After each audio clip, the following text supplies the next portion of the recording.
ମୋ ଛାତି ଖୁସିରେ ଫାଟି ଫାଟି ଯାଉଛି। ଆପଣମାନଙ୍କୁ ମୁଁ କେମିତିକା ଧନ୍ୟବାଦ ଜଣାଇବି କୁହନ୍ତୁ। ହଉ ଛାଡ଼, ଆପଣମାନେ ଜାଣିଛନ୍ତି ମୋ ନା ମଞ୍ଚେଶ୍ୱର ବାବା କାହିଁ ଦିଆଗଲା? ମୁଁ ଜାଣିଛି ଆପଣମାନେ ଜାଣିନଥିବେ, କାରଣ ଆପଣ ଏଠାରେ ନୂଆ ଆସିଛନ୍ତି ନା। ହଉ ଶୁଣନ୍ତୁ, ଯେତେବେଳେ ମୁଁ ବଡ଼ ମଞ୍ଚ ଉପରକୁ ଉଠି ଆସେ ସେତେବେଳେ ମାଇକି ମୋ ହାତ ଛାଡ଼ି ଯିବାକୁ ଇଚ୍ଛା କରେ ନାହିଁ। ତାହା ଯୋଗୁଁ ମୋ ଭକ୍ତମାନେ ମୋ ନା ମଞ୍ଚେଶ୍ୱର ବାବା ଦେଲେ। ବାବା ବାବା ବାବା ବାବା ଆଜ୍ଞା ଦୁଆର, ଆଜ୍ଞା ଦୁଆର, ଆଜ୍ଞା ଦୁଆର। କିଏ ବେ? ଏ ଟୋକା ଟାକିରେ ଗୋଟେ ସପ୍ତାହ ଧରି ଗୋଟେ ପ୍ରବଚନ ତାକୁ ଘୋଷିକି ଆଇଛି। ଏ ଟୋକାଟା ମତେ କୁହେ ନାହିଁ।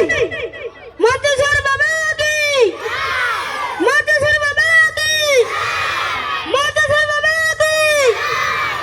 ହଉ ଟିକେ ଧୈର୍ଯ୍ୟ ଧର। ଆପଣମାନେ ଯେତେବେଳେ ମୋର ଜୟ ଜୟକାର କରନ୍ତି ମୋ ଛାତି ଖୁସିରେ ଫୁଲି ଫୁଲି ଯାଉଛି। ମତେ କେତେ ଆନନ୍ଦ ମିଳୁଛି। ମୁଁ ଆପଣମାନଙ୍କୁ ଏମିତିକା ଧନ୍ୟବାଦ ଜଣାଇବି। ହଉ ବସ।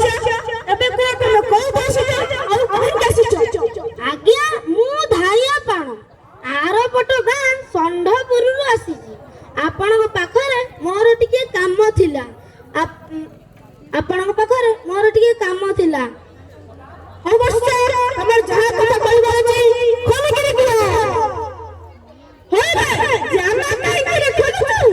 ଆଉ କଣ ପେଣ୍ଟ ଖୋଲିବ ଆଜ୍ଞା?